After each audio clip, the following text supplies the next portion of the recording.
Hello, everyone. Just real quick. Tonight we are diving into a topic that is fascinating as it is unsettling. A topic that treads the line between history, the occult, and the unexplained, where ancient rituals, non-human intelligences, and hidden power structures may intersect in ways we've only begun to understand. We'll be discussing the use of ritual symbology and symbolism in space exploration, the connection between UFOs and esoteric traditions, and even the possibility that world leaders, perhaps unknowingly, have been positioned in cosmic ceremonies. We'll explore theories that challenge conventional beliefs, and some of what you might hear tonight may be disturbing. This conversation is not for the faint of heart. We'll be touching on elements of the occult, religious symbolism, and the potential influence of non-human intelligences and entities in our world. Our goal is not to sensationalize, but to ask the difficult questions that mainstream narratives often avoid. Viewer discretion is advised. This is a discussion meant for those who seek the truth, no matter how unsettling that truth may be. With that said, let's begin.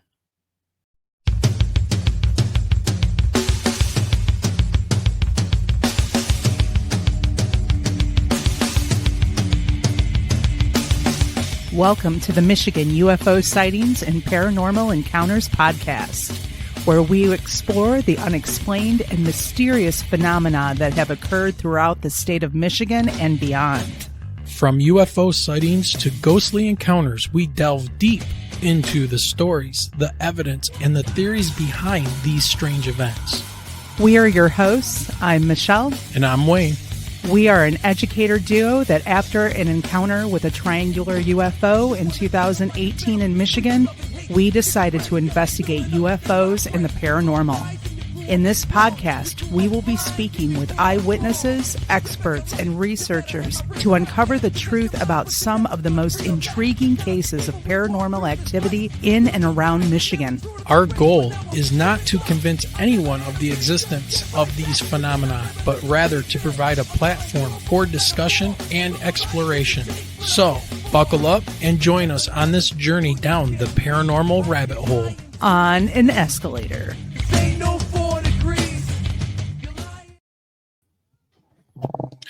All right, everybody. Hello and good evening. It is Sunday, May 4th. May the 4th be with you. Yes, may the 4th be with you.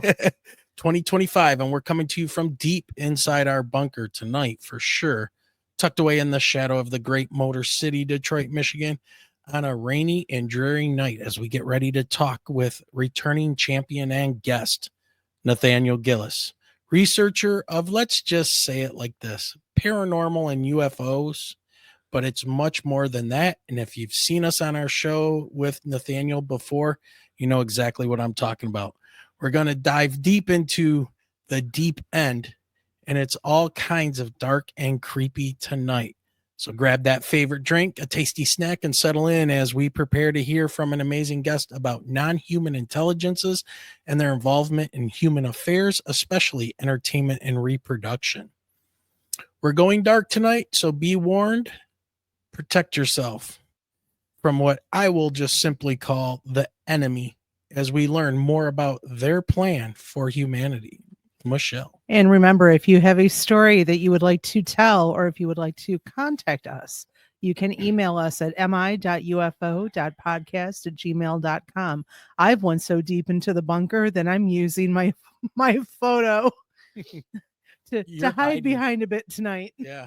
Also, if you'd like to support the podcast, you can do so, as we said earlier, with PayPal, Super Chats, buy us a coffee, check out our merch store, or join the Patreon. All of those links can be found below in the show description. I believe it's under the link tree. You can find all of those. If you do decide to become a YouTube member or a Patreon member, you will get a shout out during the intro and be listed in the credits at the end of the show as a thank you for your support. And remember, Don't forget to smash that like button. Don't just click it. Smash it, subscribe to the channel, and share us out. What was it the Hulk used to say? Hulk smash. Hulk Hogan is what I'm thinking of. Drop the elbow. Oh, yes. Right, drop the elbow on that like button. All I remember of Hulk Hogan was, what was it? The ripping. Oh, yeah, WrestleMania. The shirt. WrestleMania, yep. Gen X all the way. Oh, definitely. And remember, you can also find this show on audio podcast hosts everywhere. Look us up on Apple Podcasts, Spotify, iHeartRadio, Amazon Music, among others. Get out there and follow the audio version of the show and leave us a review. It helps us grow. And remember that next Sunday, May 11th, 2025, yes, we know it's Mother's Day, but we will be having on Michael Roser to talk about the possible discoveries under the pyramids, human consciousness, and the connection to the paranormal. Yes, and we did not do a show this previous Sunday because, well, I was at training and then became under the weather, and yeah, so yeah, this guy had to get he had to have a reboot. I did, and if you can tell with my voice, I'm still feeling a little bit of the ick, the spring ick once again. But he's not dead yet. I'm not dead yet. He's getting better. Yeah. Absolutely. All right. Sorry, so one of my favorites. Michelle, why don't you go ahead and talk about our guest? Oh, yeah, I'm telling you, this guy is like tried and true, part of the fam. And Nathaniel Gillis is back with us, author of the book, The Skin That Crawls, and A Moment Called Man, founder of Necronetics and Parasymposia, and lecturer. Nathaniel, known as an esteemed paranormal researcher, is a captivating figure in the realm of the supernatural. With an unwavering dedication to unraveling the mysteries of the infernal, Gillis possesses a wealth of knowledge and expertise that has established him as an authority in his field. With his piercing intellect, he navigates the delicate nuances of paranormal lore with ease, elucidating the dark depths of the occult to shed light on ancient rituals, maleficent entities, and the intricate forces that govern their interactions with the mortal world. Yeah. I feel like just adding like this sinister right? laugh at the end. You need to like be rubbing your hands together while you're reading that, like, ooh. Yes. So, all right. So anyways, let's go ahead and get this show on the road. Nathaniel, let's get you on here. Nathaniel, how's it going? Doing good. It's good to be with you guys. And I always enjoy my time with you. And I know we're going to do what we always do, right? We're going to do a killer show and get deep into the research. Nathaniel, dude, we were having a conversation this afternoon and wow. I mean, just so much going on, so much happening with you in real life. I mean, we're going to talk about all that good stuff. I will save that for later. So we'll get into it because I'm sure it's going to get really dark here. And one of the first things I want to do is talk about what happened to one of our listeners the last time you were on our show. The day after you were on our last show where you came on, I received an email from one of our listeners and watchers who said that, and sent me some pictures and said that he had an experience or let's say some type of an encounter or something attacked him. And I'm going to bring up those pictures. And this really was, how do I say? It kind of blew my mind when he sent me these. So this is a picture of his forearm, and you can see there are 4 distinct scratches. So when I first received this email, I was kind of like, the viewer, he said he was thinking about last night's show or episode, and then this happened. Creepy. I asked him then, how did that happen? And I've got all the email chains. I said, was this just out of nowhere? And his response was, yes, sir. So, and this person I know would not lie about this or put on about it. And we asked Gemma Jade, who is our resident returning psychic from New Jersey. She's been on probably as much as you have at this point. Just a fantastic lady. And her first thought was it was demonic because there are 4 scratches, not 3, not the Holy Trinity. So I wanted to present this to you because I know I emailed these to you, and I told him I would talk to you about it the next time you were on. So, Nathaniel, what do you make of this, my man? Well, traditionally speaking, within Catholic circles, it was because it was 3 that it was demonic. That was believed to be mocking the Trinity, when it's 4 would be the opposite, allegedly. But I still have a hard time buying into that hypothesis, only because a lot of times what happens, and this is not a projection onto any other researcher, so please don't take that the wrong way, guys. Is that the phenomenon will lean into different archetypes, specifically the demonic archetype.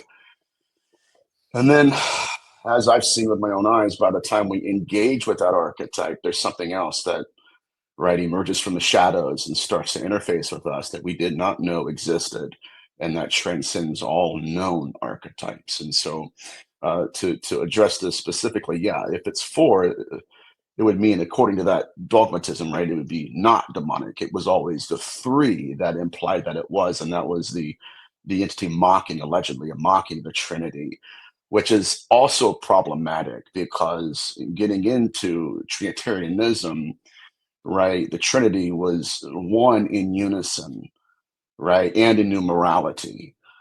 So you would have 3, but it would be 1. So if the phenomenon was really kind of mocking the Trinity, it could be just 1 scratch, not 4. But this is what we would consider to be the hitchhiker effect. And sad to say, guys, this is not the first time I've witnessed this after a show, especially dealing with my subject matter. I did a show a while ago now where I got an email from the mother who spoke to me and said, look, my son, after doing a show, my son came to me and said that something was poking him when he was sleeping at night, reaching its hand through the pillow and playing with his hair and stuff. And so it was from that point on that I started losing shows, right? Because people started talking to each other. Next thing I know, I had like one lady was like, I'm not even sure if I want to have you on my podcast. And so with that said, it's not just podcast canceling. I had one researcher, and we'll get into this in a second, that I've since distanced myself because, she's an experiencer and a researcher, and I didn't want her to be affected like this because of my work. And so, in fact, she had messaged me before we started conversing and said I was really concerned with what you're doing, because she didn't want to be influenced by my research either, or affected by it. That is, this is the hitchhiker effect, and this is it is pathogenic in a sense. We've seen this in possession cases and haunting cases, and hitchhiker. Now, I still have an issue with that term hitchhiker because that implies consent. Nobody's consenting to this. Quite the opposite. It's just happening to people. But unfortunately, that is a side effect of what we're doing in the research that's being accomplished. Well, since you you brought that up, get back to the scene here. One of our friends recently just put in here, let me see if I can find it.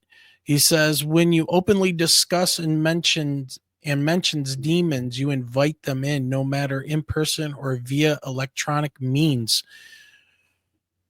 But we're still not like asking for the hitchhiker. We're still not asking for it to affect us in any way. We're being like intelligence operators, right? We're trying to bring forward this knowledge of what's going on with some of these intelligences. What would be your response to something like this? Just simply talking about what's going on. You're inviting them in. I don't know. I mean, that would depend. I mean, what kind of demonology? We're talking about Sumerian demonology or Catholic demonology?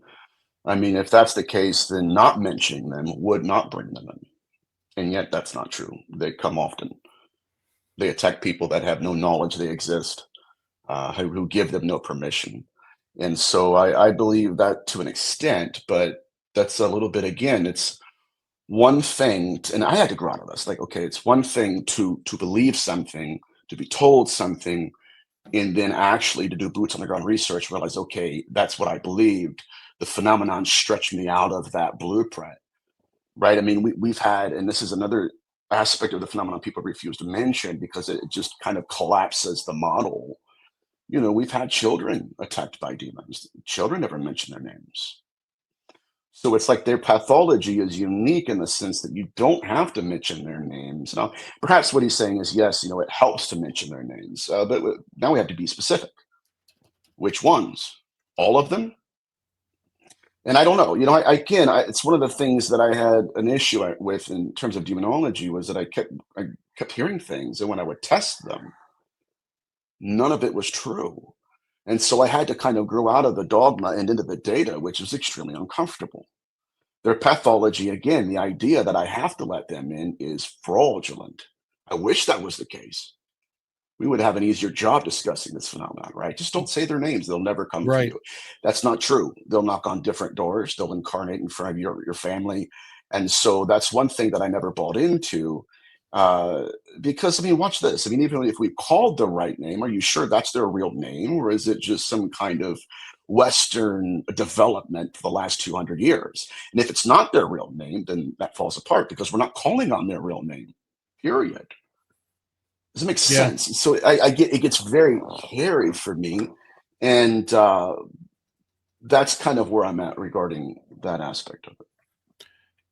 Yeah, you know, it's hard to say because you talk a lot about the archetype, and there seems to be these intelligences are feeding into us, which we feed back because they want to be seen, but then they are seen as we want to see them and believe them to Mm, be.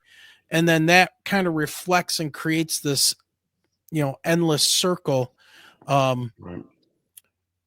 it- I guess, It's difficult. yeah, it is. Difficult. It's really difficult because I think of it as like, and I've heard you say this before, and it might have even been on our show and some other shows.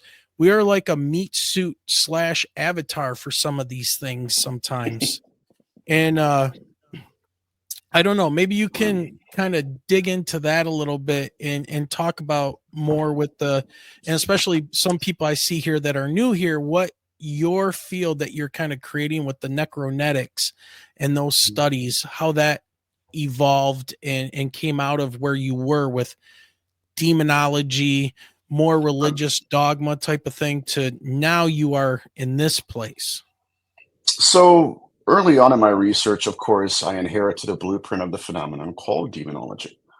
You know, when I grew up as a pastor's kid, my father was flying in Hebrew scholars from Israel, and so I'm eating Chipotle, picking their brains. Like, okay, I knew what I experienced growing up in the haunted house, right? I saw apparitions, what I thought was something demonic, you know, and so I thought, okay, I'll pick their brains. And so, pretty much the earliest concept of what we're talking about I got was Nephilim, you know, watchers and that kind of Jewish mythology. And then I started getting into what I call necronetics, and that's my field. Necronetics, a combination of necromancy and genetics, and it's centered around the self-replication of a species. And that species, to me, they do appear to be sorcerers. Not just the self-replication of a sorcerer, but literally within the context of the ritual doctrine of non-corporeal conception.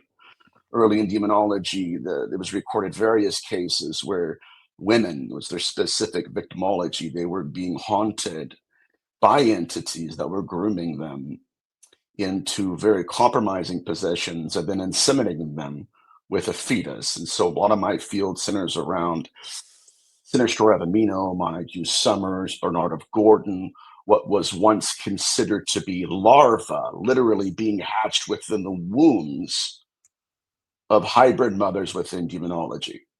And so that's been hopefully a contribution to the field because I think it's changing the way we describe and understand hybridism. But what that kind of did for me, unintentionally perhaps, is it kind of broadened my scope. And now I'm stepping into the dark dungeons of ufology, not even wanting to. And so now it's not just that they are performing rituals on women and into women during the hybridization process, but the same beings that are performing ritual magic upon experiencers in hybridism are now abducting experiencers and carving their own sigils into their skin. And then the third leg appears again unintentionally. But now these are the same beings that are wanting altars built in their honor. And so what I'm realizing is that it seems ufology is merely another mask the phenomenon has donned. The hybridism is still present. Ritual magic is still present. The bio-sigilization of literally entities carving themselves into bodies still present. And so again, unintentionally, what I realized was that yes, there is something ritual about this. And that whatever we're researching, whatever I'm researching, is perhaps darker than I intended. Right? Of course, in Sunday school, everybody heard about demons and evil spirits. Nobody really nailed it down and said, oh, by the way, right? They're going to write themselves into your own biological tissue without your permission, and perhaps most of the time without your knowledge. Nobody opened that door for me. And so when I started just literally knocking these doors down, I was forced to confront a model of the phenomenon that the Collins elite already knew existed, that modern ufologists refuse to appreciate. Hybridism is always alien grays at a reticuli, right? No, it was literally an entity implanting his consciousness into a fetus, harvesting both of them at the same time. And so that's where I kind of led into that direction of necronetics, which is the non-corporeal conception of entities. So does that match up with a lot of the people that say that they've been abducted, especially female, and Yep. are pregnant, and then they wake up and they're not anymore, and then they see all these children that they tell them Yep. that's their children that's on this craft, or what appears to be a craft? Absolutely. That again, that's not a ufological motif. That's a demonological motif. Like Bernard of Gordon was a demonologist in the Middle Ages. He was recording cases with men. Think about this one, my friends, Right. where men were visited by a succubus, and the same entity that visited them came to them with a child that looked eerily similar to that man when he was a child. And they asked him, this is fascinating, is it your son? And he said, I don't know how it could be because I'm a virgin. We first heard that, not in ufology. It's retranslated by ufology because there are people within our federal government that want to control the narrative. They're the ones building altars in their homes and then going on other streaming networks and saying, oh, by the way, there's nothing to see here. There is something to see here. There's something profoundly dark about this, and I'm tired of pussyfooting around it, right? And that's not a bad thing to say, but we need to have conversations here, and apparently nobody's wanting to have this because it pushes them to confront a darkness they refuse to acknowledge. Watch this. Outside of their own homes, their own research, their own altars, their own incantations. And so what I realize is that, yes, there is an intelligence structure built around this phenomenon. Jacques Vallée was one of the very first research to highlight this, where it's a control mechanism. The phenomenon doesn't care how much research you do, how many books you write, how many t-shirts we sell, how many conferences we go to. It's not about the amount, it's the kind of research you do the phenomenon pays attention to. And if it has to, it will literally create a physiological construct, walk that what we thought was a human being up to your doorstep, knock on your door, and you're thinking you're interfacing with someone that actually exists, and it's not, it's an arrow form. It's somebody it's the phenomenon sticking its finger into the water, we're thinking we're talking to human beings. And it's not. It's a physiological construct of the phenomenon. And so my point here is, yes, it gets dark very quickly. And it's not just because, there are some sinister aspects to it. It gets dark because this is stuff nobody wants us to know. And I me, my friends, so tell me where to go. But yes, there are darker nuances to this. And what I'm seeing again is that in Dr. Carla Turner's latest research or last research that she was doing, the phenomenon was providing apports, not only in her home, but in other homes around her, specifically women, where the phenomenon was taking them. Guys, we've got to pay close attention to this. It was taking them and carving sigils into their bodies from head to toe, and then placing them back into their homes. Not just symbols, but what's it's called biosigilization, when the entities, in my opinion, were writing themselves, their incantations, into the human tissue of experiencers. So, if you look at all of this in context, altars, abductions, and now we're going to start in tonight's show, we're going to dive into the archetypes and how the phenomenon is seeking our gaze. And in seeking our gaze, it's seeking to be seen by us. And that, my friends, is the key that literally exploded in my research and a couple other researchers I'm working with. It changed the paradigm to where now it's irrefutable. We can't, and no pun intended, we can't unsee it now. Okay, so we talked earlier this afternoon. We said we were probably going to end up really upsetting some people in the ufology community out there. They're probably not going to like what you have to say, but can I just get you to delineate, because I've had conversations with people after I've had you on, and they think of you as, because you had that religious demonologist background, that you're saying that ETs and all of this stuff, all of it is demonic. It's religious. It's out of the Bible, yada, yada. Can you pull that apart and Absolutely. just rip it apart and explain that positioning? Well, number one, it's not my fault Albert Bender was building altars in his attic. I didn't make him do that. Number two, if we're going to be at least projecting my version of demonology upon myself, that's interesting, because what is it?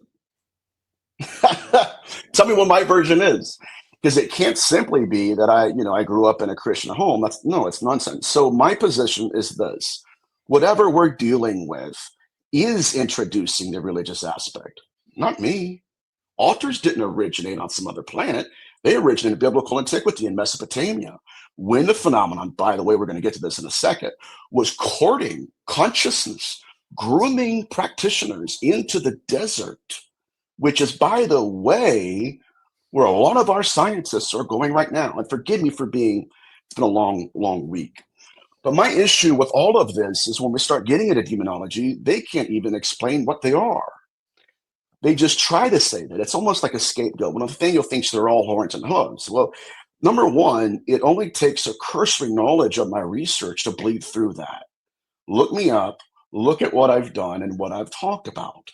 But what they don't want to do is talk about sigils on skin.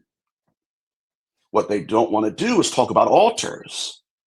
Matter of fact, they don't even know which model of demonology to lean towards. What they don't want to discuss again is is suggesting that there's malevolence here. And it's a projection. If there's malevolence, it's got to be demonic. And so, no, I think that's a scapegoat that they employ because they don't want to discuss the darker aspects of the phenomenon. I tend to agree with you right there, because we are so separated in duality, left, right, uh, red, blue, good, evil, and everything. Nazi over here, commie over there. Everything must Yeah. fit right into these Right. agreed upon frames. And what Mhm. you're saying is a whole new frame, but Right. it's not new. It's new to talk Mhm. about it, but this goes back, and some of these ancient writings were probably really trying to bring Right. this to the forefront before they were wiped out by whatever reason, and we can get into that Mhm. more. But I need to address a couple things that's going on in chat first of all. So Sir Brian Bowden, he asked, and thank you for the super chats, Brian. You are awesome as always, and one of our favorite guests to have on, That's a and has good a great question. show himself. He asked, what percentage is the entity using deception against the human being when saying that that is your child? Brilliant question. I love that question. Yeah, great It's hard, question. it's hard to say, you know. I think that a lot of times that this gets very convoluted very quickly. Yes, it does. And One dark. theory, yeah, one theory is, and this is one that's all throughout the abduction literature and the incubi literature, is that they're using us to create our own bodies. Right? That's we've heard that from Dr. Kohler Turner's, some of her cases, and Betty Lucas' case, where they have a body double present in the craft, and they're asked why, and it's like, well, we took this seed from you, or we took this egg from you to create a new body for the resurrection. I would kind of no. I think that what they're doing again is they're employing ritual magic. This is called sympathetic magic. This is where we get voodoo dolls, where they create a second version of you, and in order to affect you here, it's called spooky action at a distance. And Crowley put this forward. One of the practitioners was one of them that put this forward, to where they do one thing to one body, and there's sympathetic magic where it stretches itself into your dimension. Not just that, um, but to his question, I don't believe that this is for our resurrection. Dr. Carla Turner had a case study where, in again, cloning, replicating, copying bodies, not a new phenomenon. This was recorded as far back as the Apocryphon of John, Long Codex 2 of the Nag Hammadi texts, where it's the same entities. So yeah, they were appearing to women in the images of their husband. They created, this is what it says in the Long Codex 2, copies of bodies, replicas of life. And so with respect to Dr. Carla Turner's case study, this individual is taken upon a craft, and she's not working with them, and the entities threaten her. See this? She looks over, there's another her on a table. If you do not cooperate with us, we're going to kill you. We're going to send that body back, and no one, including your own family, will know it's not you. First of all, it implies that they have copies of us. Number two, it implies that not everybody who was returned actually made it back. And so this kind of blooms into a whole different field of research. And but back to the whole demonology question, one of the things that I really struggle with, especially in this field, obviously, is that the Christians dislike me because I'm not Christian enough. You know, that's the sacred. The secularists don't like me because I'm not secular enough. What I'm presenting to us, guys, is something that transcends all of those models, but that is staying as close as can be to the data set. Here is the data set. Here is the base note of the entire phenomenon as it appears to me. Altars are being built. We don't know who they are built yet to. Okay. Rituals are being performed. We don't know who they're being performed to. There is occult transference happening.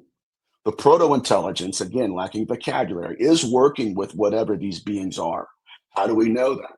Because people say, well, I'm going to use demonology. Okay, that's fine. But Montague Summers was recording activity, balls of light, which we'll get into, hovering over the graves of recently deceased men.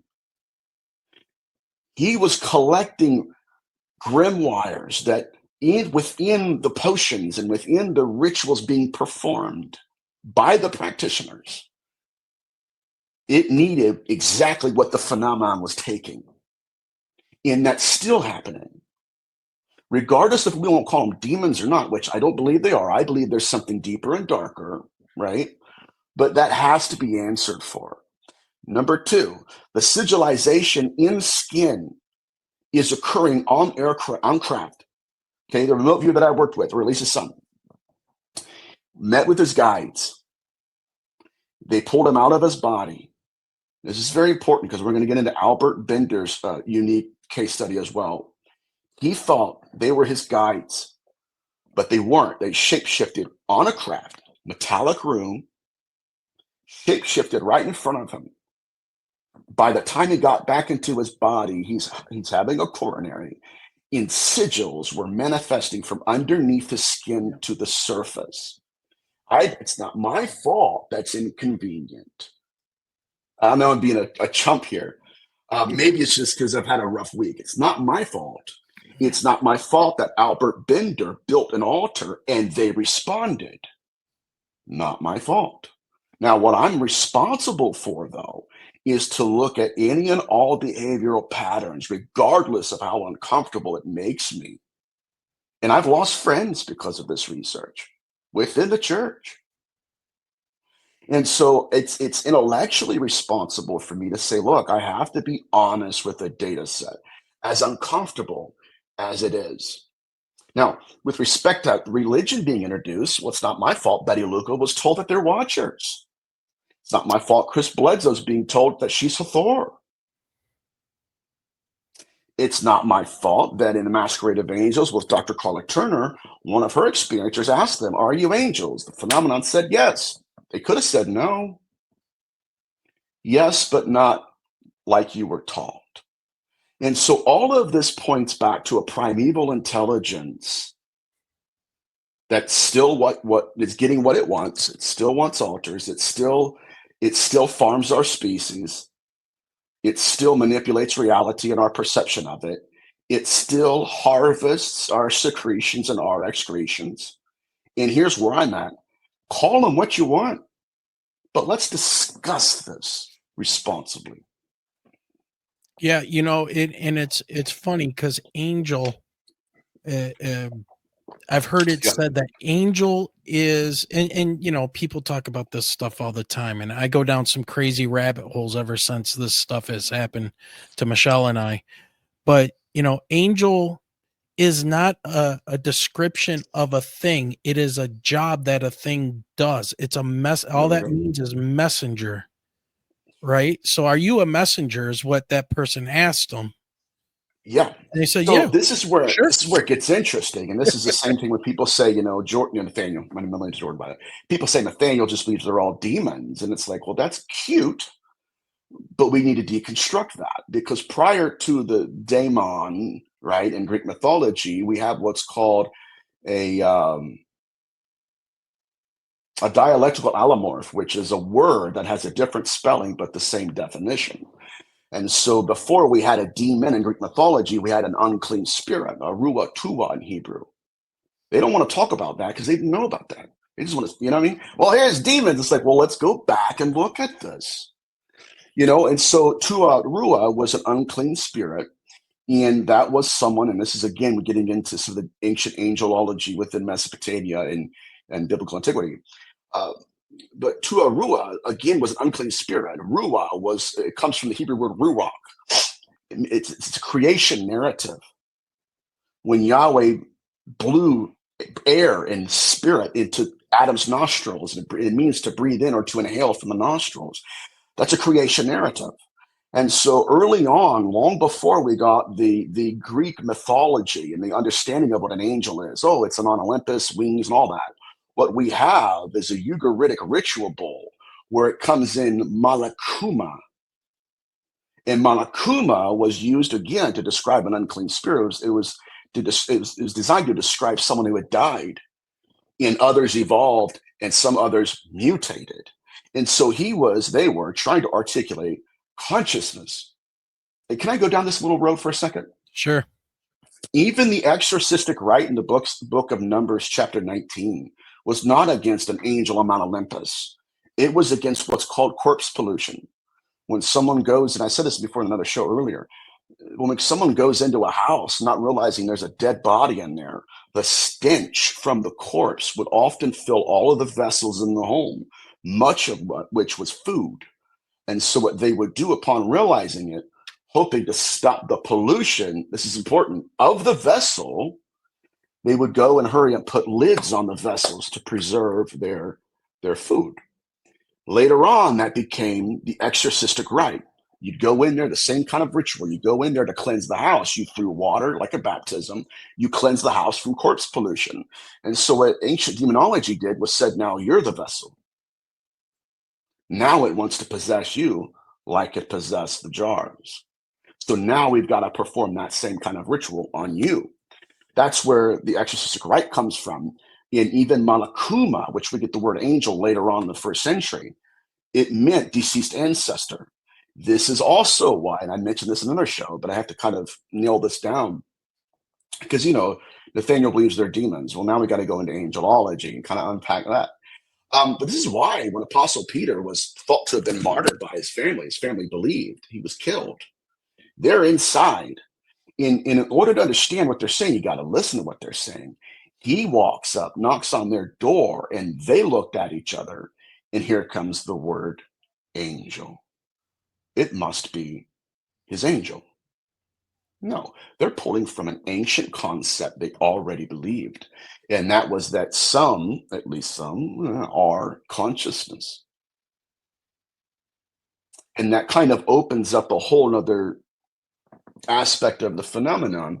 And I think that's why our government is studying consciousness. But that's a whole nother show. Anyways, I apologize for that rant. No worries. Let's take a quick little breath here, and I want to acknowledge Nathan from the Quantum Show.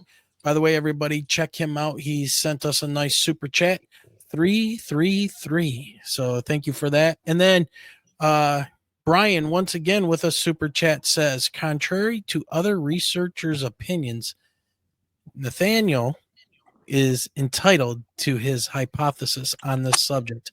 Absolutely 100%. And Johnny Topside said, is it a form of self-preservation? And I think he's talking about these intelligences, of what they're up to with the whole idea of the golem and the sigils and all of that. And I believe that's where we're at with this. Absolutely. So yeah, it's not an accident that the word golem is the Hebrew word for fetus. Never been an accident. Imagine that. Right. When you start looking at the biosigilization of replicas of life, or even the fetus itself, you start to look at incubi encounters and sigils and secretions. Now, what I'm looking at currently is how the phenomenon is evolving alongside of earthly practitioners. Now, we could look at first calls. Perhaps they're mentoring our practitioners and kind of that kind of aspect of it. I'm not so sure. Like if you go back to the Apocryphon of John, there was a sexual pathology that always concerned me. And we're going to get into it. I'm going to have to really break this down. But when the phenomenon seeks to incarnate an archetype, it seeks to be seen. Not just that, but again, I believe, and if people don't know this, but I believe the phenomenon is employing and weaponizing the observer effect when we are around it. Now, why do I believe that? Because we have case after case after case of an entity appearing as something else from the side eye, and then when it's in front of you, it's seeking to be seen. Even in ontology, it's called the ghostly glare, where there is an interfacing event where the phenomenon is seeking your gaze, and in that it's weaponizing the observer effect. Now, we have cases, my friends, where multiple people are in the same room and see the phenomenon as completely different entities. Why? It's because we, by observing the phenomenon, we are collapsing various forms of the same being. It's no different than ufology, right? Dr. Carter Turner had cases. People are going to say, okay, Nathaniel, you mentioned this before. Unfortunately, I do a lot of shows. But people are on the highway and they see this UAP, and some of them don't see it, others do, but none of them could agree on what they're witnessing. It's because we are observing it, and by observing the phenomenon, it changes the phenomenon being observed. We can't agree on it. So that's, again, it's seeking to be seen when it wants to construct an archetype in our presence. And it goes as early, again, as the Apocryphon of John, which for the religious people out there, that's a commentary on Genesis 6. But it says that they took on the images of the husbands. Well, how did they do that? It also says that they're staring into the eyes of the observer at the time. So it literally is, okay, what can I construct in front of you that will allow you, this is very important, will allow you or allow me to incarnate an archetype? What can I be? Like, I had a case in India where it was 7 different boyfriends, but one entity by the time it was all said and done. And so what happens is when the phenomenon wants to incarnate an archetype, it seeks to be seen. It seeks to be observed. And the problem is, my friends, even in the CE5 movement, what they're realizing is that the phenomenon is seeking to be seen and we're not in control of it. Number 2, there is a difference, a contrast. This is a very important key point. A contrast between what the observer is witnessing and what they're capturing on camera. So we don't even know what's incarnating. We just know the phenomenon is seeking our gaze so it can enter our dimension and hide among us.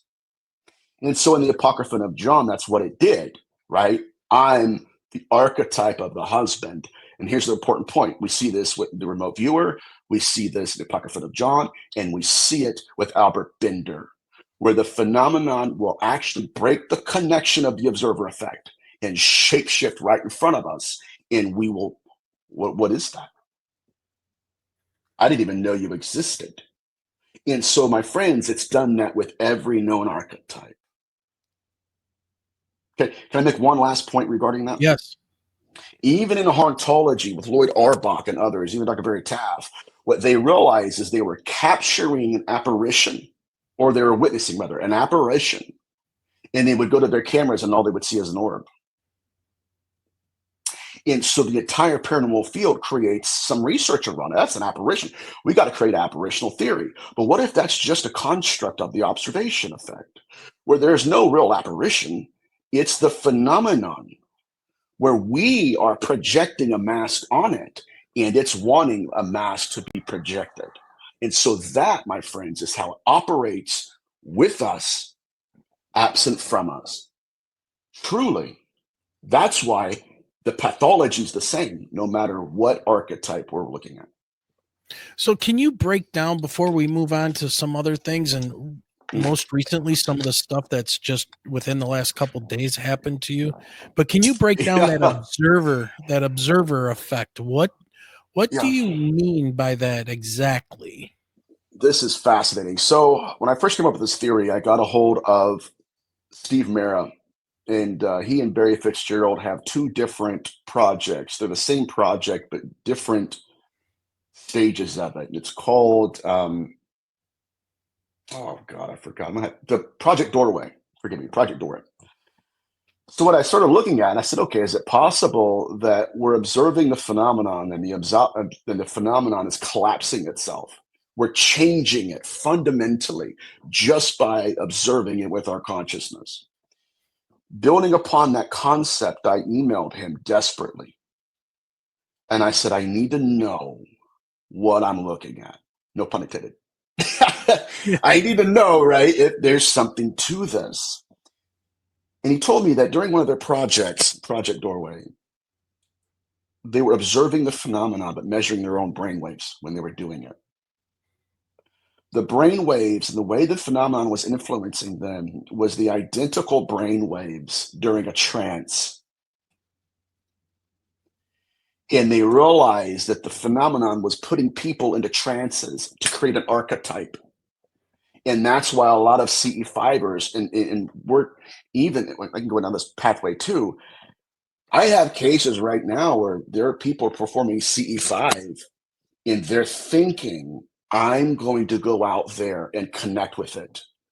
They're not realizing that it's already connected, my friends. And they're gazing, they're in a trance, and they can't break it off. So my opinion, guys, again, is that I So wait believe a it's minute. called, Okay, so I think I got it. I think yes, I got it. I'm it's sorry to interrupt. seeking to be seen. So the thought that the person is doing CE5 to try to connect with the thing is given to them by the thing Yes, yes. It to is make seeking them. our gaze. It's Gotcha, seeking gotcha. our gaze. And here's the problem we're dealing with the proto-intelligent. It seeks to be seen. And by being observed, it constructs this archetype around us. And again, this gets back to the illusion of control the phenomenon gives practitioners. It's like, yeah, but who put the thought in there? And even to that point, my friends, in incubi literature, it's forcing the eyes of the experiencer to seek the gaze of the entity. That's what it's doing. And when it does that, it puts people into trances. Okay, just take my word for it. And what it's doing is, look my way. I want to manifest an archetype. Boom, here it is. What they're witnessing with the eye is not what's being picked up on camera. Now, what that means also is that one of the two is incarnating. If we extrapolate that again, even into hauntology, apparitions were being projected by orbs. Okay? We've seen that with Chris Bledsoe, where he's underneath the auspices of a ball of light. Here comes Hathor. Matter of fact, you know me, I can go on. And I've had a lot of coffee because my body's been hurting like hell. So Yeah. just bear with me. Yes. So my point though is that it's possible that even when we're interfacing with this, orbs, and again, we're looking at the first cause of the phenomenon, it's possible that all of this is being projected by orbs. The apparitions, the Okay, how about ghosts. Yeah, good. well, okay, so how about this? The thought appears in Jack Parsons' head to contact. He wants to build rocket technology. There we go.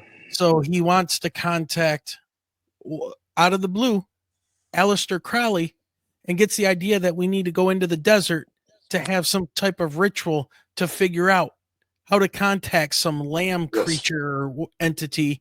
And That's then that exactly thing downloads it. But he was already steered.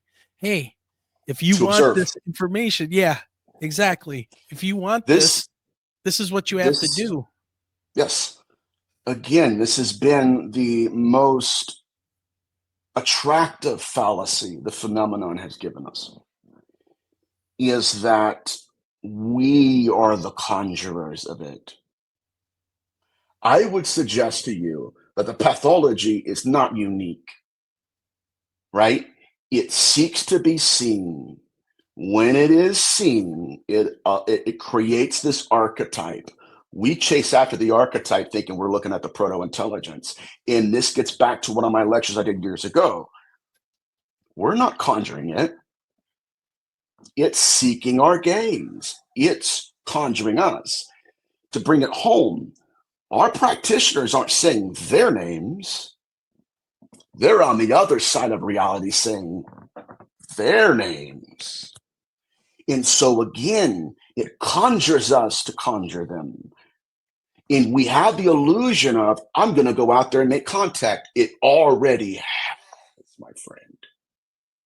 It is forcing your gaze to the abyss.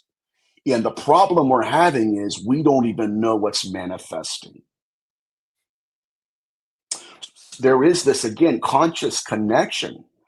And that's why I'm saying that we can no longer believe in the archetypes, because it's feeding into us. And to that point, once that consciousness, is this making sense, by the way? I'm probably getting murdered in the chat. That's okay. I know I've got ADHD. Everything's good. So what happens essentially is that once it conjures that conscious connection with us, we we observe it. It constructs this archetype. Watch this. It goes and impregnates the woman. So we're like, wait a minute. Seems like an incubus. Well, why is it happening in ufology? Same thing. These are archetypes the phenomenon uses to moderate human behavior. That's why the altars remain consistent. Sigils remain consistent. We're only arguing about who's doing it. All right. So we're already an hour in, man, and we haven't even touched the notes yet. I mean, a little bit, but let's get into this because I think people are going to find this very interesting. And let's go ahead and start with this book you've been digging into and reading, and what happened with that. This This is is probably bad. the reason why I'm so passionate, right? Because I'm just letting it all out tonight. So I've been doing research again, observing the archetypes, and in the past, I would get too close. For those who don't know, when those cases have happened, where I'd be dealing with feudal magic and Mesopotamian demonology, and I'd go, okay, what is this? Is there some kind of connection? And at one point there was, and I could feel that I was the one being observed, and I kind of drew myself back. I told my dad, I got to get out of here. Like, I can feel it staring into me. Sure enough, a couple hours later, I got two different emails from two different experiencers, both of them having said the same thing. Thank you, Johnny. I appreciate it, brother. Both of them having said the same thing, that our guides. It's weird how they're guides now. Told me to tell you that they'll be waiting for you when you die, and so I'm like, oh, that's great, right? And so thankfully, I pulled myself back. About a year later, I was doing not similar research, but equally as deep. And one of Dr. Carla Turner's abductees that she had worked with was following my research and really like kind of disseminating it at work. I think at one point, one of his friends, I believe, went to see me lecture at the Awakening last year. Well, out of nowhere, I knew what I had felt. I didn't tell anybody this time. I just went out to dinner with my family. I get an email. Nathaniel, I hope you are well, because an entity came to me last night and told me to stop researching Nathaniel Gillis, quit talking about him, and quit furthering his work. So I thought, that's a problem. Nobody likes that. So I retracted and hoping that the phenomenon would leave me alone. Well, recently I had started to distance myself from certain researchers because they were experiencers as well. And, even beginning tonight's show, if you look right at the scratches, I do not want them to be negatively affected by the kind of depth of work I'm doing. This isn't for everybody, and so it's like, okay, I didn't want that to happen. Well,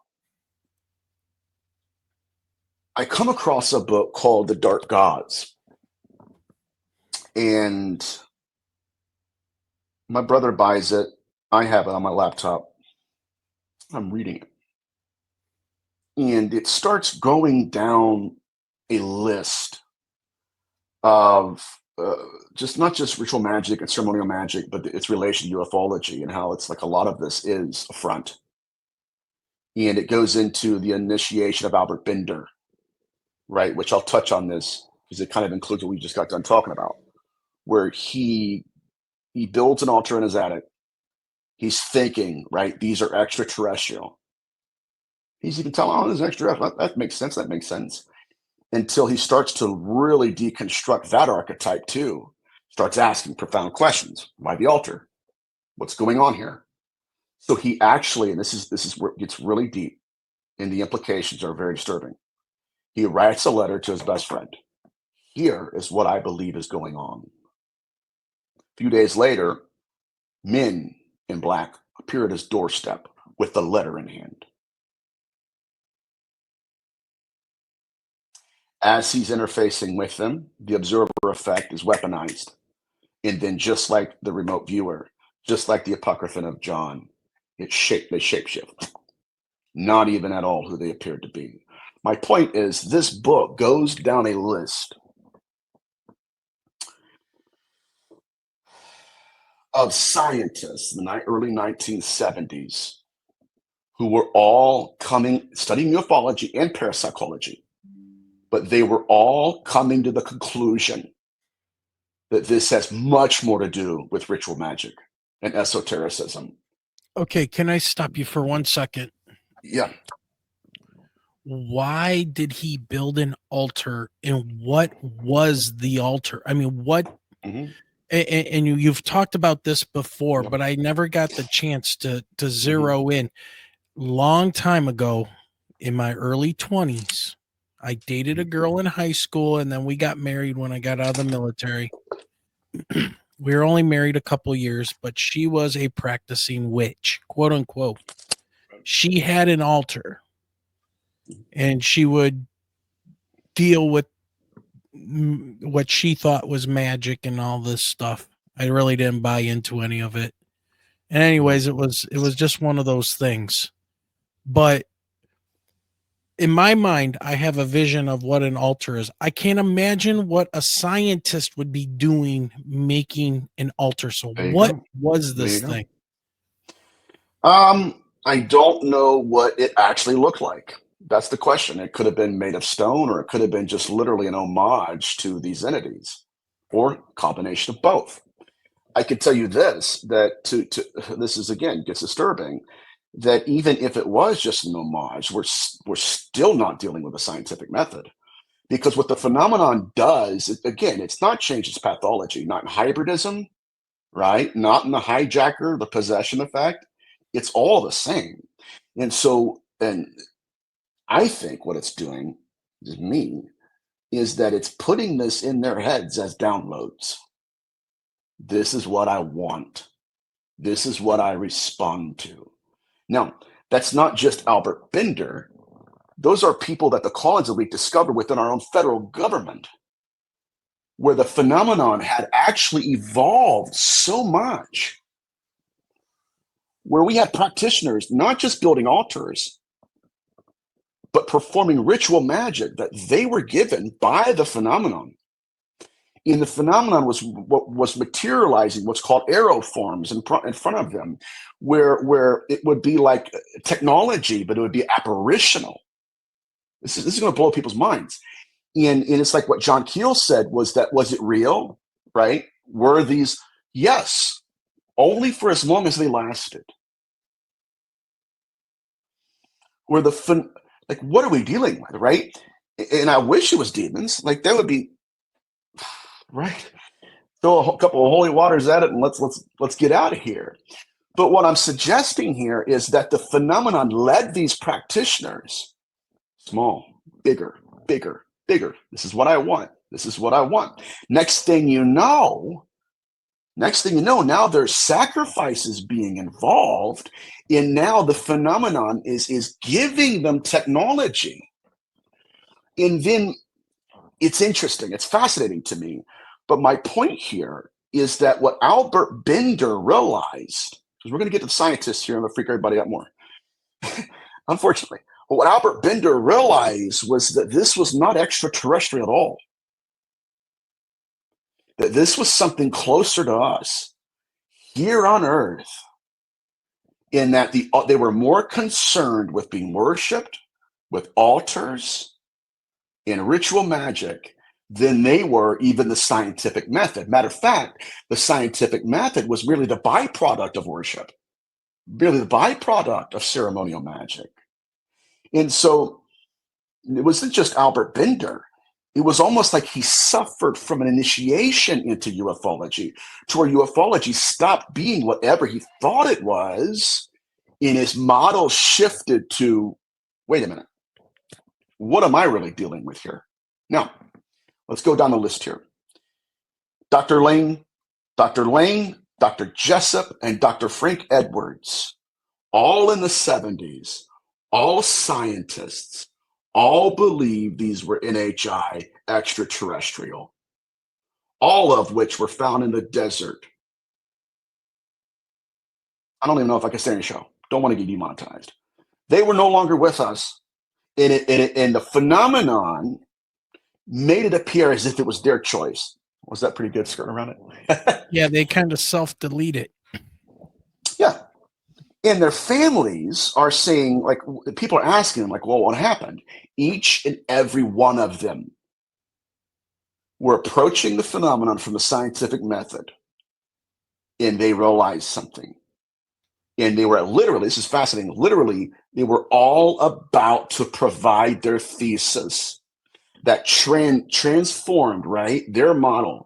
Not this, it's something here, something darker. Now, I'm going to go down the list of these people. There is Dr. Lang, Dr. Jessup, there's Dr. Frank Edwards, right? Then in 1971, Dr. James McDonald. Do you know, by the way, do you know, is that Edwards for the name for Edwards Air Force Base, by the way? I don't think it is. This is Frank Edwards. Okay. But so even Dr. James McDonald, this is from Dark Gods for this is not my memory. But he was a senior physicist at the Institute of Atmospheric Physics and professor of meteorology at the University of Arizona. Guess where he was found? A desert in Tucson. Here's where we start to lose the ET thing, okay? I mean, we should already be there by now, or at least considering the possibility that something deeper and darker is going on, and that doesn't fit under the moniker of demonic either. Demonic's out there. This is right here. So anyways, Professor Rene Hardy was a renowned inventor. He had, I think, 250 different patents. He had already written his thesis on the phenomenon and how he deconstructed the scientific model before he even gave it out. He was also found deceased. When they had the funeral, remember Albert Bender? His family remembers a group of extremely tall men that walked in together, sat down together, spoke with family members, were photographed by them. Nobody knew who they were. When they went back to look at the footage, they never showed up. They were not. I wish it was ET, right? I wish it was Horns and Hooves. Because again, take 2 vials of holy water, call me in the morning. What we're dealing with here is something that is embedded into the fabric of reality. And this is what, again, because you asked me the question about what happened, that at any point and any time of their choosing, with Barbara Bartholomew, with all of these scientists, it's not what we're researching. I mean, it's not the amount of research we're doing. It's what we're researching. Barbara Bartholomew and Dr. Carla Turner were finding sigils on skin. They were not promoted at conferences. They were frowned upon. They were castigated. But at the end of the day, they took Barbara Bartholomew and said, you're due for an adjustment. She had almost had a fatal car accident. Her car flipped. Her husband was ejected, hit the ground, deceased. Coming after Barbara. They took Dr. Carla Turner and told her, we're going to give you cancer. And they did. So my point coming up, they will delete people. In a phenomenon that deletes people is not love and light. Just the opposite. Can we be honest, right? Let's just be honest here. And so when I started doing this research and putting this together, the observer effect, the realization that this phenomenon has changed mask, but not the pathology. When I realized that, I started feeling this darkness. And it is why I'm worked up. So I apologize. I don't apologize for my passion, but my verbosity, I know, can be a lot to handle. But I had a dream, and in the dream, I was in a car, and I opened up an envelope, and the envelope basically were my test results saying that I have cancer. And so the next 2 days, I'm reaching out to a couple of my friends and other researchers I'm being mentored by. Can you pray for me? I don't know what's going on. I know I discovered something that they don't want out. So there had been this heaviness, right? It's very, very, very bad. Just like worse than all the other times combined. You know, it was like, oh my God, like what is this? And like, I don't know. I'm just doing my research. I don't even know what I stumbled upon. I just thought it was fascinating. Let's tell the world. So my parents and I, my whole family, me, my brother, and my parents, we get into the car yesterday to go to dinner. And just driving down the highway. We don't know exactly what happened.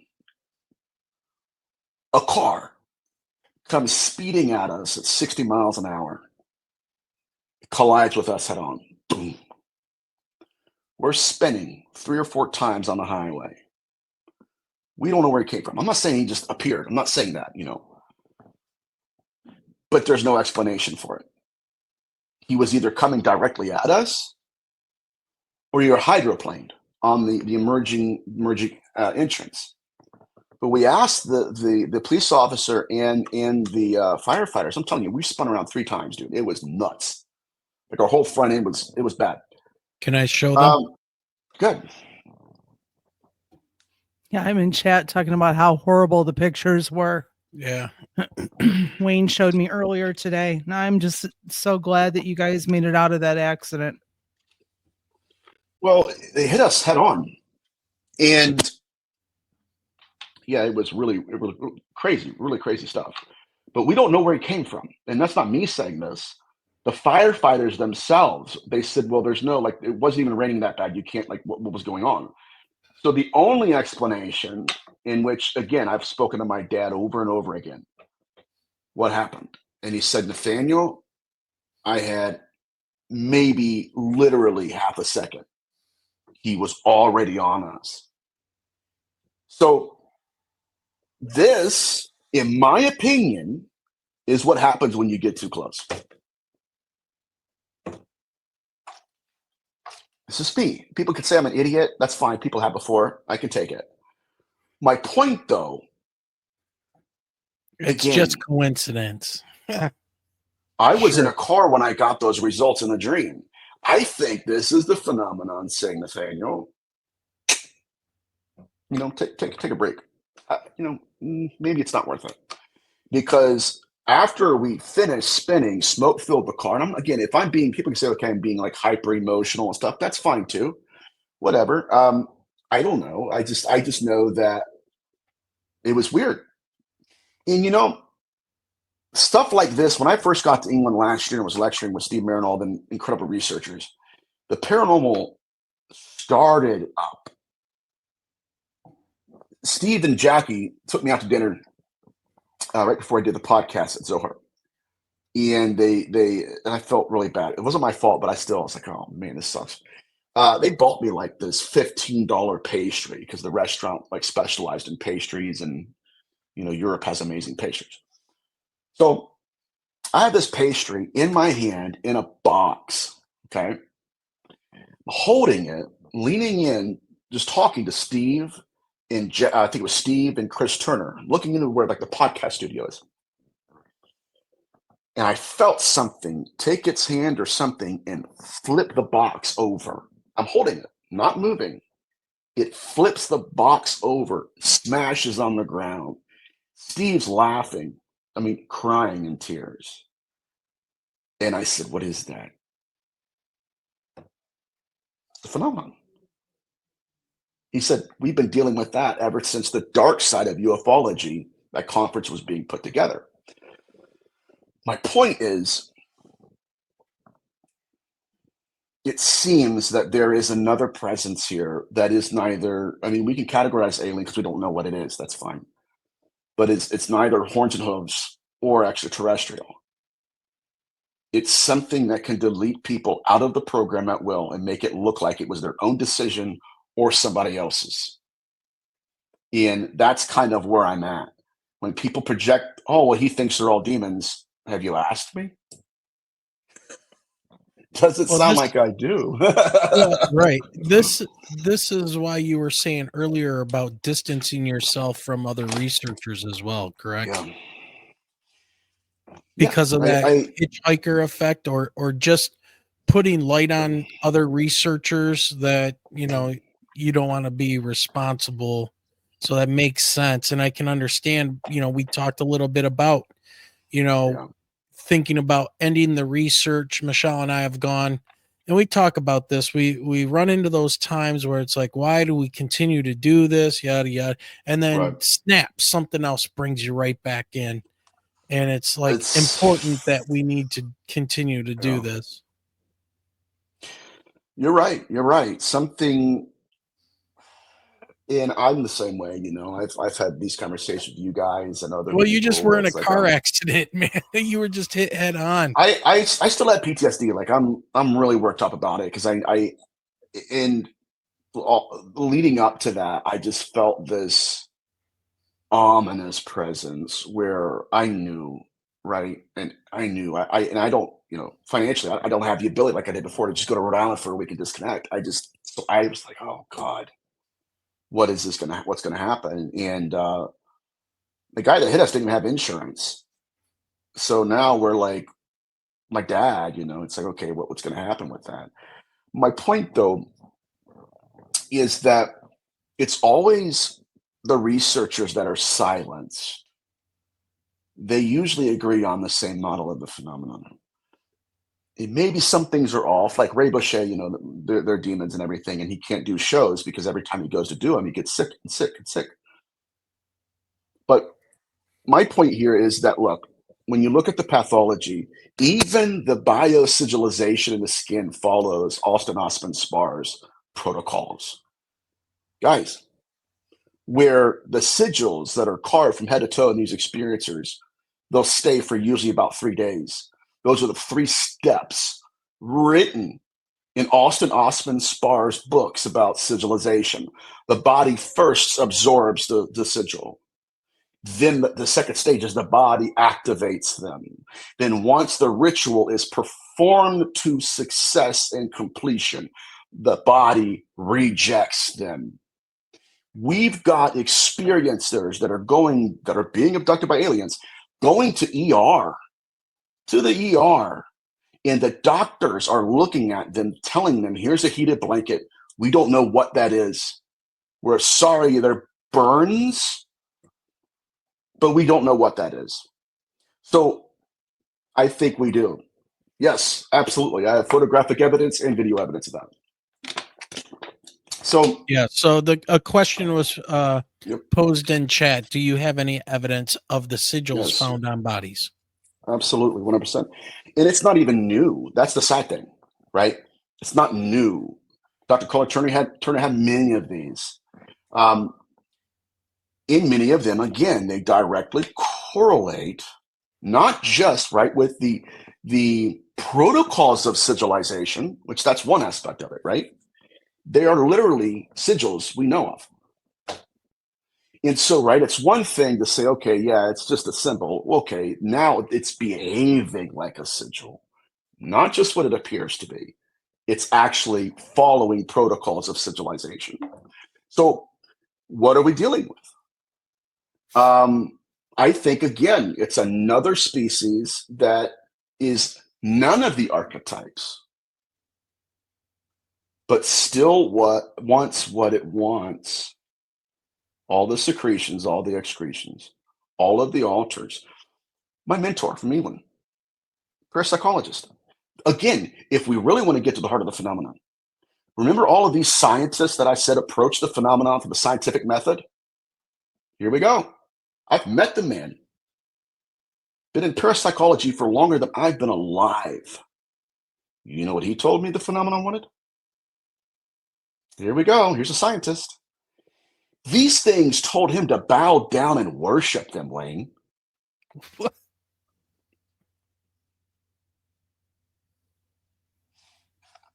That, my friend, is what pushed these scientists, just exactly like the Collins elite. People say, well, the Collins elite were really, really dumb people. No, they were physicists. They were scientific men. In what they realized once they got beyond the archetypes, what is that in the darkness? And again, they do what we're trying to do, right? Alien, demon. God, let's see if it fits. And then, right? Well, you believe it's demons, you're an idiot. And you believe it's aliens, you're in fear. No. What they realized was whatever that is doesn't even like it's literally it's infiltrating reality. It's constructing reality according to our perception of it. It's fabricating reality. It's walking in front of us, not on camera. And that, my friend, is what they encountered too. Oh, what's that? Yeah. Well, that brings up fabricating reality. Yeah. You know, we had talked a while ago about when you were, you know, about coming back on the show, and I wanted to talk a little bit about this the Hollywood connection to this stuff, and you want to talk about fabricating reality. And just most recently, you were on another show. I cannot remember the name of that show. I think it was the Forgotten Knowledge, or yeah.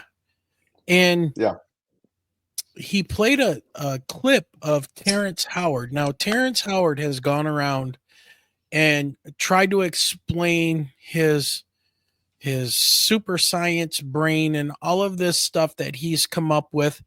But then there's a clip of him talking on a show when he's getting ready to go into acting, and he literally goes into some type of a meditative trance, goes in a bathroom, turns off the lights, stares into a mirror, and he even says it's like channeling something. How right. many of these people in Hollywood, directors, writers, you know, transhumanists, right? These people who think that humans can evolve into some other kind of thing, people, AI, all of this stuff. Is this the idea of the phenomenon creating reality using, I call it Holly weird, because the stuff they come up with is so ridiculous sometimes, and how they like to try to reshape society and societal norms and things that are acceptable. um they're programming, and so that connection, how many of those people have altars, you know? Well, So and you yeah, see it right in front of you during the Super Bowl. It's yeah, like and they alter everything their around us. consciousness. Yeah, well, it's like everything around us. And we were talking earlier, and you were like, this isn't our world, you No. know? It So doesn't appear it is. it's dark, man. And then Right. simulation theory, right? Oh my God. Yeah, the phenomenon hiding in plain sight. You know, like I had one experiencer email me a picture. This is nuts too, and this kind of gets back to the observer effect and people believing everything they see once the phenomenon hacks consciousness. Right? Observe me. Thank you for seeking my gaze. I've been seeking yours too, and here's what I am. Um, Him and his wife were on vacation to the mountains of Tennessee and everything, and they're going through and they find this beautiful lake, and the sun was hitting it just right, so they stop at the side of the lake and they start taking pictures of the lake with their phone. Guess what showed up? A metallic cigar UAP hovering just above the water on both phones. Couldn't see with their naked eyes. So what am I talking about? I'm talking about an intelligence that can literally create physiological constructs. Guys, people, we're not, again, not to appreciate what this intelligence can do. And people say, I like, oh, well, you know, you're building up. No, I'm trying to be as real as I possibly can. We're talking about like when Nick Redfern was investigating instances of the Men in Black. He wrestled with this, right? Why is it okay that these people would go down into basements and just never come back up? Right? Can I read your meter? Sure, okay, go down your basement. Oh, by the way, Timmy died in war. Timmy never died. And they would never come back up. Some of them, right? But those who never came back up, guess what? Never came back up. And they're wondering what this is. And so finally, Nick Redfern's asking around, like, what is this? Finally, an intelligence official came to him and said, that's the phenomenon. So it's something, again, even with Dr. Renee Hardy, you'll see it. It will manifest. It will be recorded on radar. But when it wants to, it simply doesn't exist. It's not cloaking itself, right? It just, when they want to, they literally pull their finger out of the water and we're left measuring archetypes. That's got to be an apparition for sure. Not realizing, no, that was a projection from the same orb that projected Hathor, that projected Bigfoot. It's something, and again, to kind of beat a dead horse here, Nathaniel believes they're demons. Okay, go listen to my interviews. I ask you humbly, give me a shot here. What I'm suggesting is that whatever we're dealing with not only transcends space-time, it knows when people die. It knows what clothes they died in. It transcends, it transcends every model of the phenomenon we currently have. There we go. I agree.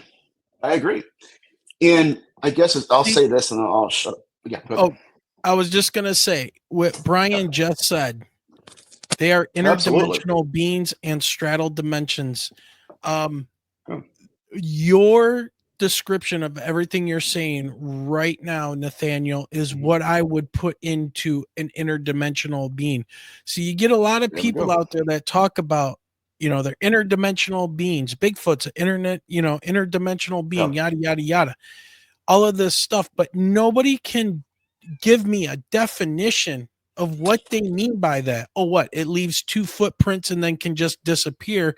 And then you see a UFO. And then people go, well, Bigfoot, UFO must be, related. And it's like, I think you're nailing it with what an interdimensional being and like Brian's saying, is straddling dimensions. I think that's where it's at right there. And you're exactly right. Now let's get back into vetting the archetypes. So what's happening, at least from my research, is that the phenomenon is not just weaponizing the observer effect, but within the observer effect, there is a learning matrix where it's seeking our gaze, right? We've seen that all throughout the phenomenon, all throughout the pathology. And so, again, I'm going to refer to this case study because I'm getting more information and insight on it. I had an experience reach out to me. The phenomenon was taking her too as a kid. And it was materializing in her room as her favorite cartoon character.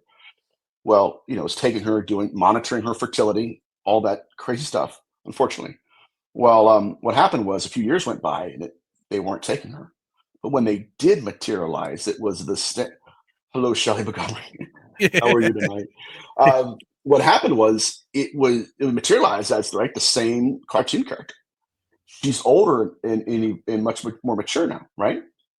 So again, the observer effect, the entity was trying to hold its image, but she said it realized that, and this is a profundity, guys, because I'm like, what? When I heard this, that there was some kind of connection, a relationship between her belief in the archetype and the archetype's ability to hold its shape.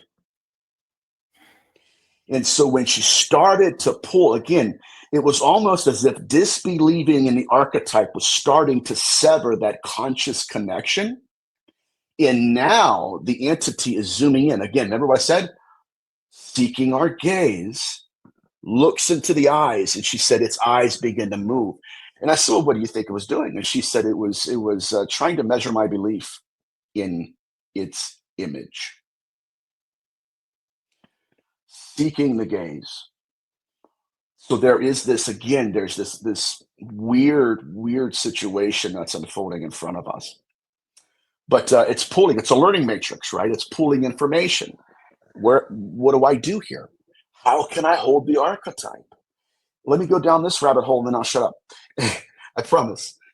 Too much coffee, so I apologize.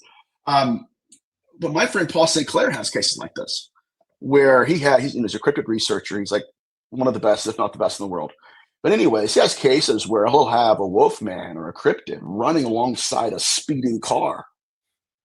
But the cryptid is barely moving and by virtue of physics, should not be keeping up with a 60-mile-an-hour car. So that's when he started asking the question, okay, that's a little bit off. Also, if it is a wolf, he's in an area that does not have enough of its food source to facilitate its own existence. It's not real. It's an entity trying to hide. Even to the extent, my friends, well, I think her name was Tammy Stone. This is one of the Collins Elite cases. Where she's driving her car, right? And next thing you know, she sees this orb that's following her and stuff. Next thing, these aliens, of course they're aliens, gotta be. Alien grays are walking to her, but they're jerking. And as they're jerking, they're gliding towards her, trying to imitate a walk. But the gait was not matching the speed they were covering. Vetting the archetypes. So what's going on here? There's a difference. Again, the phenomenon is there's a difference between manifestation and incarnation. Incarnation seeks our gaze. Anyways, I'll shut up. Man, You this good, is brother? a lot. It's a lot. It's a lot. And Shelley Montgomery in chat says, Nathaniel, you know I have so many questions.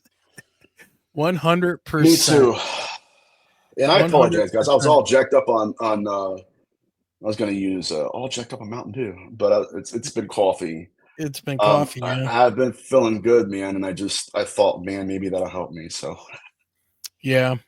Well, I guess you know what we should do is we should do like a part 8 to this, and it's getting late, and there's some more stuff that I wanted to touch base with you that we can open with on the next one. And one of the things is, I don't know, Nathaniel, if you want to address this now before we go, but we talked a little bit about disclosure, and you kind of you touched on this earlier about 3-letter agencies controlling the narrative. Mm-hmm. But disclosure, why we won't get it, is has something to do with it would destroy every worldview, sacred and secular. Yep. So I'm not going to mention names, but in the UK, there are ufologists that have done lectures with some of the UFOs, like some of the UFO footage or UAP footage that's being propped up as extraterrestrial here in the States. They've done lectures with them. They know it's our technology. What happened is when this is what started to destroy. Can I use this as an example?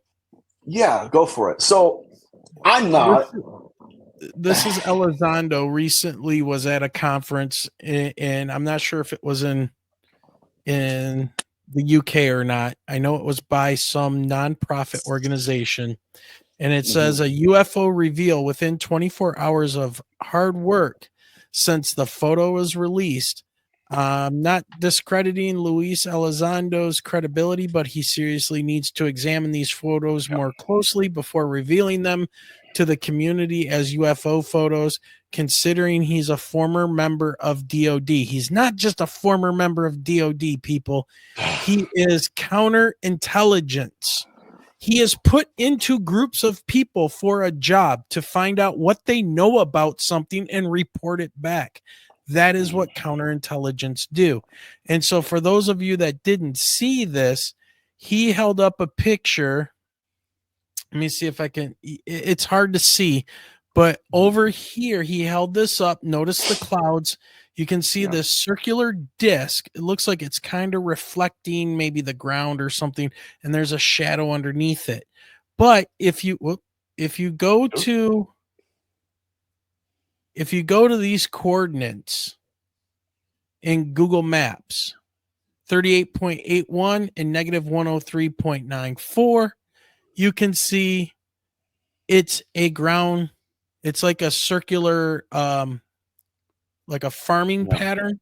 And then across the street is a dark, looks like some type of dark material, maybe garbage. The ground's been tilled or something like that.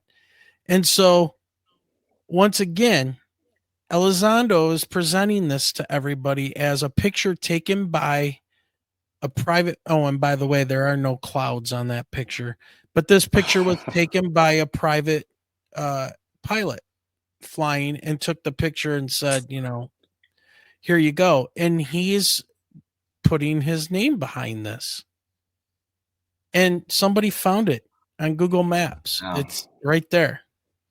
So I ask everybody to go ahead and do that. But again, he's not just a member of DOD. He's counter intel. So anyways, go ahead, Nathaniel. Sorry for that. I just wanted to get that out. You're okay. I don't want people This thinking is propping up that belief in the alien hypothesis of course versus this interdimensional one, because the alien's easier to follow than the interdimensional one. Okay, yes, absolutely. Now, I'm going to say that there's technologies that we have, exotic technologies that we have, that we know we have, that are Probably partners. sent to us by the phenomenon while the scientists are sitting around Yeah. altars asking for help in creating the next, F-47 jet. This is going to be very interesting for people to hear, because I'm very curious as to what you're going to say about this particular nuance. Again, what I'm alleging, and I know this to be true, is that some of the UAP that are being presented as NHI over here in the States are widely known in Europe as our technology. Now, can I give you what a real UAP does? It's going to blow your mind. Matthew Roberts witnessed the gimbal UAP. You know what the phenomenon did after his initial initiation? Now we're severing the two, and okay, yeah. Went to his house and started speaking to him in a voice, pointing him back to the occult. Visited by a succubus, in his words, it felt like I was being initiated into a mystery school. That's what the phenomenon does. And so what we're doing, again, this gets back into the model, right, that we've been talking about the whole evening here, is that there is something, or maybe, I don't know, some kind of governmental artifact or that props up this, oh my God, right? They're NHI. That's fine. But even, and this is interesting too, even when we're getting down to the biologics, right, that we allegedly have, let's just take that for instance.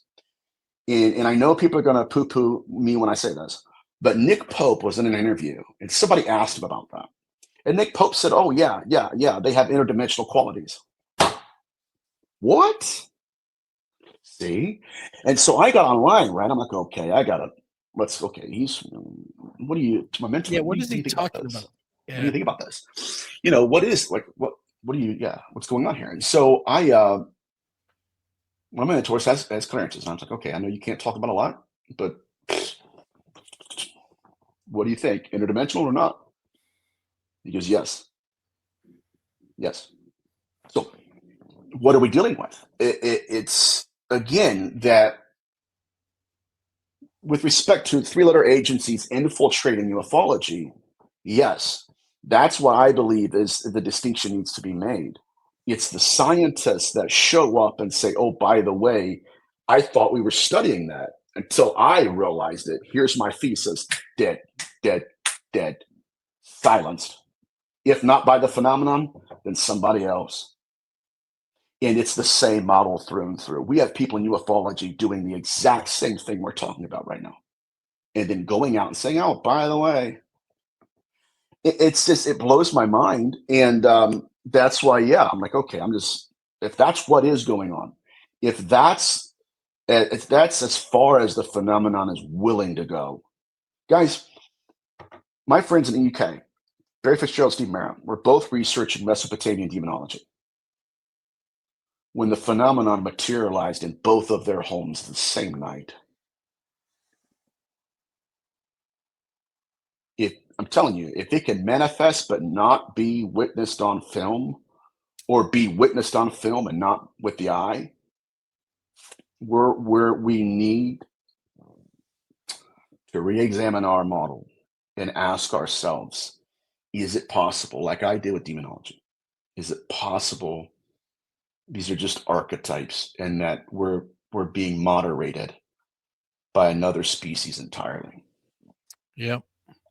Well, and it goes back to that one story where the woman and her daughter, I think it was, were driving. They look up through their sunroof and they see a Yeah. black triangular craft. They take a picture of it, and what showed on the picture was an orb, like looking like a star, like with Yeah. pointed edges to it. It wasn't a black triangle. Absolutely. That's what they saw. There we go. But yeah. All right, Nathaniel. Yeah. Yeah. It's getting late. We're an hour and 45 in. We're gonna have to do a part 8, 9, 10, 11. We're just gonna have to Yeah, for just keep sure. chipping away at this. But your perspective, your research, it's something that people should consider, Yeah. right? I heard it said best one time. I saw this lecture by Michael Heiser, who was at a UFO conference, and he was all about the Christian perspective. Okay.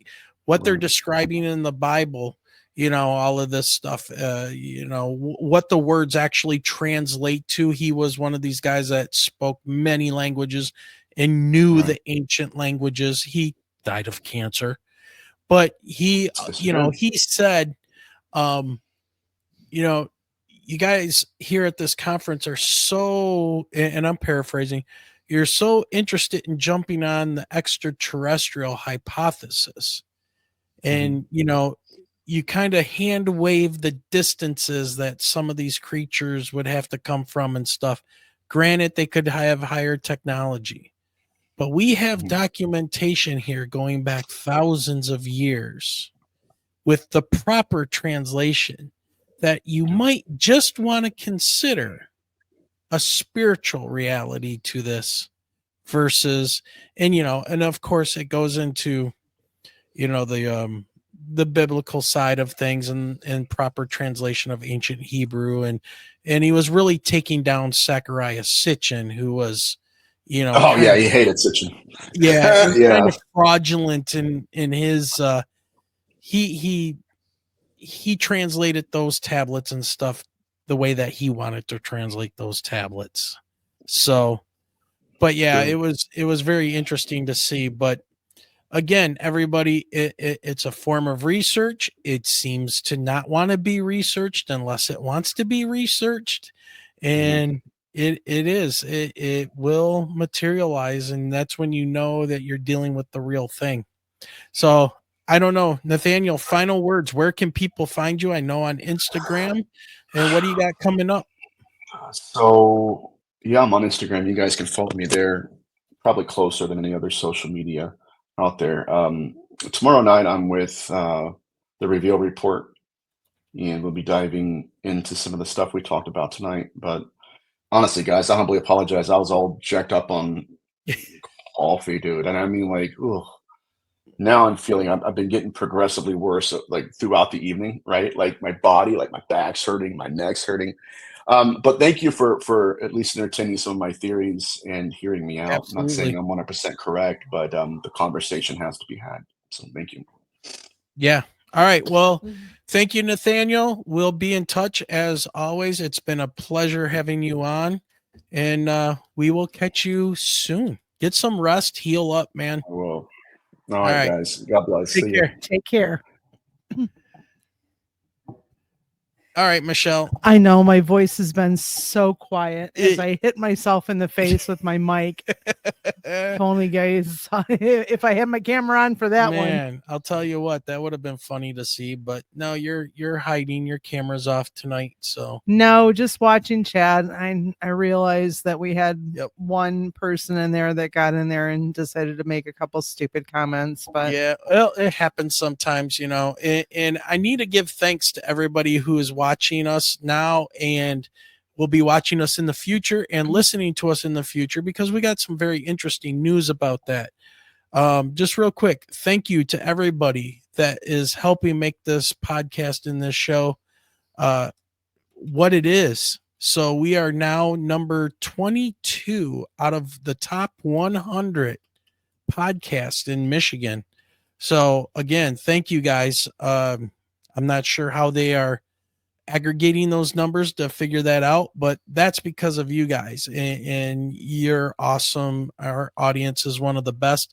And also, we are in the top 10% of podcasts out there globally, which is real awesome as well. So, you know, the work, it doesn't pay off, but we're glad that we're able to do that and get a little bit of recognition. You know, there's not any money behind it unless you have millions of subs and stuff. And I don't think that'll ever happen. But once again, I don't know, Michelle, what do you think of our little climb up the podcasting ladder? I told you we have a little eclectic family. Yeah, we do. We do. And again, that's awesome. So special thank you once again, Nathaniel Gillis. It's always amazing to have him on. I can't believe the things that have happened to him over the last couple days. And I think Sir Brian Bowden and Chad has set it out there. You know, be careful, prepare yourself, get protection, ask for protection if you're going to start researching some of this stuff. Because it can get dark really fast and you don't know which way that phenomenon might pull you into researching it. Maybe you want to try to find the hidden top secret aircraft, and that can cause you all kinds of issues. Maybe you go down the spiritual path and open that door. That can cause you some issues. You know, it's just be careful and don't lose yourself.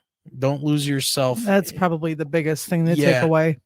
Yeah, don't lose yourself in who you are, and you still have a life to live, and go down those rabbit holes, but make sure you can pull yourself back out, right? I mean, yeah. All right, so thank you to everybody in chat. Make sure you check out Nathaniel on Instagram. He goes by the Nathaniel Gillis. I'm sure you can find him. You'll know him when you see his picture. And it has been great. And thank you for the super chats, everybody, and the donations. Nathan from the Quantum Show, once again, Sir Brian Bowden for 2 of his donations. So thank you very much. And with that being said, Michelle. Have a great night and great week, everyone. Yeah, great night, great week. It's almost summer break. We're getting there. We love you guys. Next week, Michael Roser from Dark Hour Paranormal. We're talking things under the pyramids and some things that have kind of come up lately, and we're gonna kind of touch on that a little bit, and it should be a good show. So have a great night, everybody, and remember, keep your eyes to that sky. There she is. Yeah, So, there I am. all right, now I just got to find this button again. It's a magical little button. It's like right there.